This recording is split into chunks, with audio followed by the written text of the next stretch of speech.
who examines the impact and legacy of rivers of blood. The programme contains some strong language.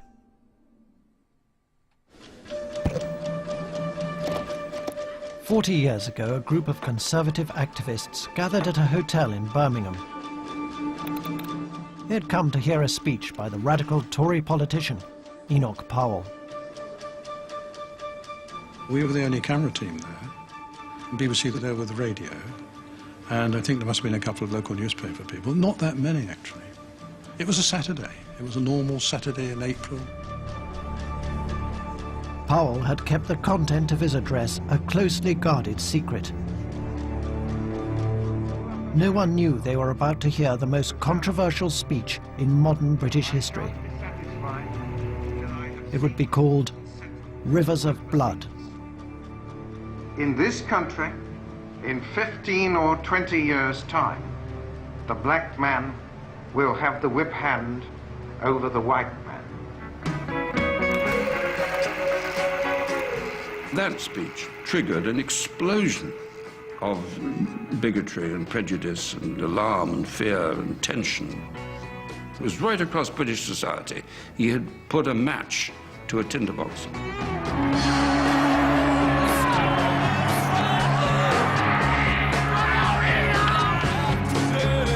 He's notorious.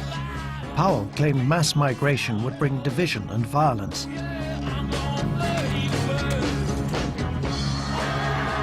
Many dismissed him as a racist scaremonger.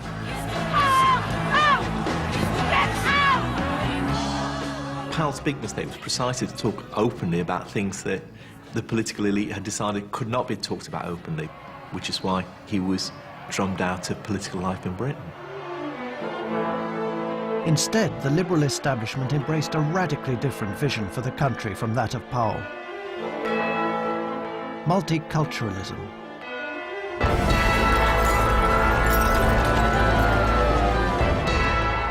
But 40 years on, and in the wake of riots and terror attacks, many are now asking, was Enoch Powell right to predict disaster in his Rivers of Blood speech?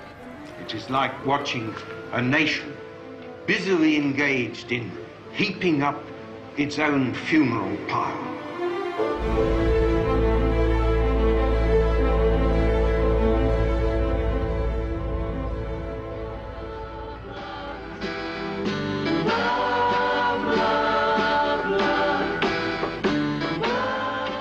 Only months before Powell's Rivers of Blood speech, the Beatles broadcast live to a global audience of 400 million people.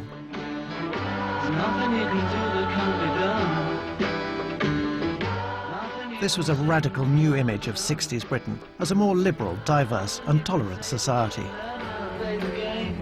While many celebrated this vision, others were disturbed by the prospect of profound change. Above all, they feared the revolution that was most transforming the country. Today, there are over 1 million coloured people in Britain. Why have they come in such numbers during the past 20 years? What impact have we had on them? And what effect has their coming had on the rest of us? Race and immigration were explosive issues. Enoch Powell deliberately lit the fuse. Rivers of Blood remains one of the best known, but least understood speeches of modern times. For the first time on television, we've assembled the recorded fragments of speech to better understand Powell's argument. In this country, in 15 or 20 years' time, the black man will have the whip hand over the white man. Powell claimed the most incendiary remarks were quotations from concerned constituents. But he knew how controversial the speech was going to be. Well, I can already hear the chorus of execration. How dare I say such a horrible thing?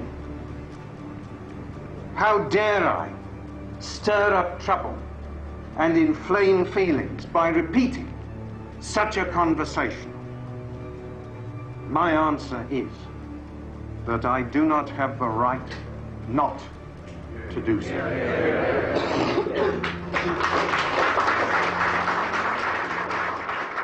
It was a speech dealing with a highly controversial and sensitive issue, and the speech was being made by a very intelligent, very intellectual and very experienced senior politician within the Conservative Party.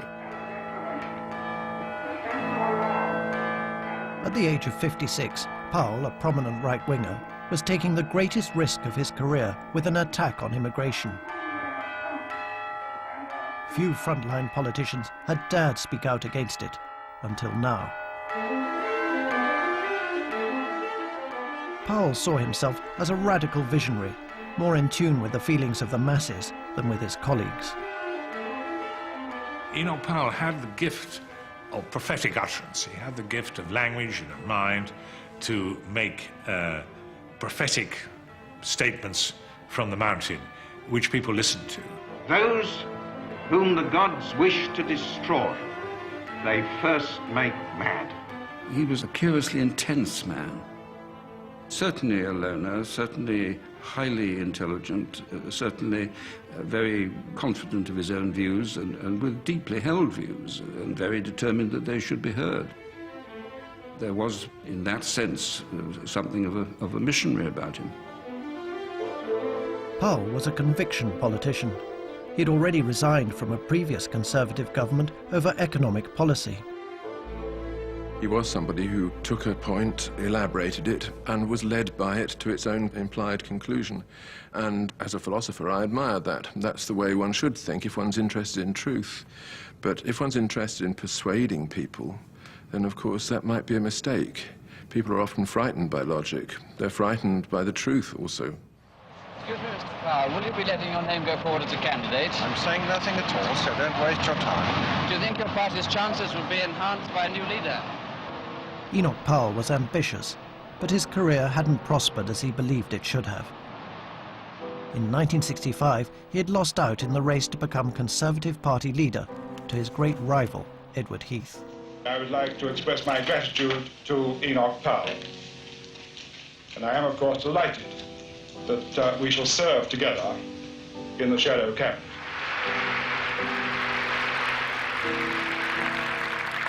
What Enoch felt so strongly about Heath was that Enoch, had come to his view of life on his own.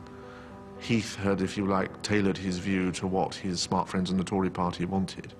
And I think there was always an underlying contempt for Heath for that reason. Powell believed that a hard-hitting speech might shock Heath into taking tough action on immigration. It would also raise his own profile. Conviction and political ambition met in a potent brew. Enoch Powell was a very bad colleague, and that's not the highest political gift, but it means you're not really going to get all that far if you can't actually work with other people. And he had something in him, something lonely in him, something theatrical in him. He had to be something special. Part of what was special about Enoch was that he was difficult, and you don't make oysters without some sand to begin with. And I think the Tory party, and particularly the Tory leader at the time, found him difficult. He was a bigger figure, really, than the leader, and that usually leads to a confrontation which results in one of them being destroyed. Powell's speech had been meticulously planned. A few days before, he had confided in an old family friend, Clem Jones, who was the editor of Powell's local paper, the Wolverhampton Express and Star. Jones had been advising Powell for some time on how to manage the media. Enoch said, you know, I'm making a big speech on Saturday. And my father said, well, what's it all about? Enoch wouldn't tell him what it was about, but he said, listen, Clem, what's going to happen is, he said, you know when a rocket goes up in the sky and the stars break away? He said, well, this time, when the rocket goes up in the sky, the stars are going to stay up in the firmament. We must be mad.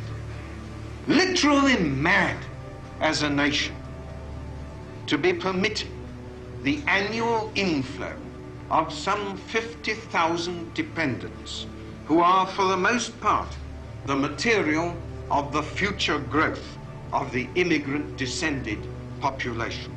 It is like watching a nation busily engaged in heaping up its own funeral pyre.